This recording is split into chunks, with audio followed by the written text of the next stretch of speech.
সাংবাদিক বন্ধুসকলক ধন্যবাদ জ্ঞাপন কৰিছোঁ। চাওক, বৰ্তমান সমাজৰ বা বৰ্তমান অসমৰ ৰাজনীতি যিটো লৈ ট্ৰল হৈ আছে গৰু মাংস, তো গো মাংসৰ ৰাজনীতিৰ পৰা মই ভাবোঁ অসমৰ ৰাইজে বিৰত থাকিব লাগে। কাৰণ গো মাংস বা এইটো ট্ৰল বন্ধ কৰাৰ কথা কৈছে।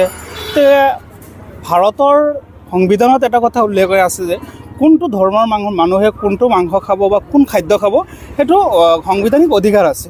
গতিকে এই ক্ষেত্ৰত মই ভাবোঁ অসমৰ ৰাইজে এইটোৰ পৰা বিৰত থাকিব লাগে। বিৰত থাকি কেনেকৈ অসমৰ সংখ্যালঘু বা সংখ্যাগুৰু ৰাইজে নিজৰ সন্তানৰ প্ৰতি গুৰুত্ব দিব লাগে। প্ৰথম কথা, নিজৰ সন্তানৰ যদি সুশিক্ষাৰে শিক্ষিত নহয়, তেতিয়াহ'লে এইবিলাক কথা ৰাজনীতি পলিটিকেল নেতাবিলাকে এইবিলাক কথা তুলুঙা মন্তব্য দি থাকিব। দ্বিতীয় হ'ল যে নিজৰ সন্তানক কেনেদৰে IAS বনাব পাৰি, IPS বনাব পাৰি, DC বনাব পাৰি বা কেনেদৰে এজন ডক্টৰ বনাব পাৰি, সেই ক্ষেত্ৰত গুৰুত্ব দিব লাগে। কাৰণ নিজৰ সন্তান যদি এটা ভাল স্পেচলৈ আগবঢ়াই দিব নোৱাৰে, তেনেহ'লে যুৱ প্ৰজন্মৰ বা নৱ প্ৰজন্মৰ এই ক্ষেত্ৰত বহুত পিছ পৰি থাকিব। কাৰণ আজি নহয়, গোটেই ভাৰত স্বাধীন হোৱাৰ পিছৰে পৰা এনেধৰণৰ মন্তব্য চলি আছে। গতিকে এই ধৰণৰ মন্তব্য চলি থাকিব, এইবিলাক ৰাজনীতিক পলিটিচিয়ানবিলাকৰ কথা। গতিকে এইবিলাক কথাৰ পৰা বিৰত থাকিব লাগে। নিৰপেক্ষভাৱে যে আমি চাওঁ যে গৌ মাংসলৈ এইটো ৰাজনীতি চলি আছে, আজি গৌ মাংস বন্ধ কৰিব, কালি গাহৰি মাংস বন্ধ কৰিব, এইবিলাক কথাৰ পৰা আমি বিৰত থাকিব লাগে। কাৰণ এটা কথা আমি আগত ৰাখিব লাগে, কাৰণ কেনেকৈ ভাৰতবৰ্ষৰ ভিতৰত অসমখন শ্ৰেষ্ঠ ৰাজ্য হিচাপে লৈ যাব পাৰোঁ, শিক্ষাৰ ক্ষেত্ৰত কেনেকৈ আগবাঢ়িব পাৰোঁ। কাৰণ আজি চাওক, ভাৰতবৰ্ষৰ যিকেইটা ৰাজ্য আছে, এই ৰাজ্যৰ ক্ষেত্ৰত কেৰালাটো প্ৰথম স্থানত আছে শিক্ষাৰ ক্ষেত্ৰত। কেনেকৈ অসমখন প্ৰথম স্থানত দখল কৰিব পাৰোঁ, সেই ক্ষেত্ৰত আমি গুৰুত্ব দিব লাগে।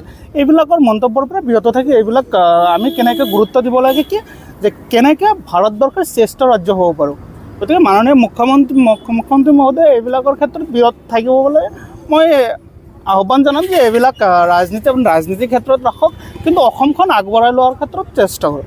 চাওক, মূল্যবৃদ্ধি বৃদ্ধি পাই আছে, কাৰণ এইটো বিভিন্ন সময়ত প্ৰতিবাদ চলি আছে। কাৰণ আগৰ তুলনাত বহুখিনি মূল্যবৃদ্ধি হৈছে। গৌপালক হিচাপৰ যিবিলাক গৌপালক আছে, গৌপালকৰ বহুখিনি প্ৰভাৱ পৰিবৰ কাৰণে এই ব্যক্তিসকলে, এই মানুহবিলাকে নিজৰ পৰিয়ালখন পোহপাল দি আছে এই গৌ জৰিয়তে।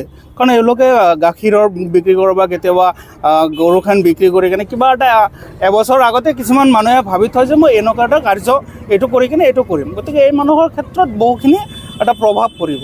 অৰ্থনৈতিক ফালেও যদি গৌ মাংসৰ ক্ষেত্ৰত যদি এনেকুৱা এটা স্থিতি হয়, অৰ্থনৈতিকভাৱে অসমখন বহুতখিনি পিছ পৰিব বুলি মই ভাবোঁ। গৌ মাংস আচলতে এক্সপৰ্ট হয়, ভাৰতবৰ্ষও প্ৰথম স্থান বুলি পাইছে বুলি শুনা পাইছে। সেইটো সংবাদ মাধ্যমত আমিও দেখা পাইছোঁ যে ভাৰতবৰ্ষই বিভিন্ন কাণ্ট্ৰিত গৌ মাংসৰ ক্ষেত্ৰত 1 নম্বৰৰ স্থানত আছে।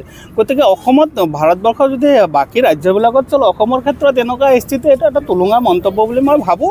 কাৰণ এইটো ৰাজনীতিক মেৰুকৰণ, আগন্ত 26ৰ নিৰ্বাচন আহি আছে। গতিকে এইটো লৈ অলপ কেইদিনমান চলিব।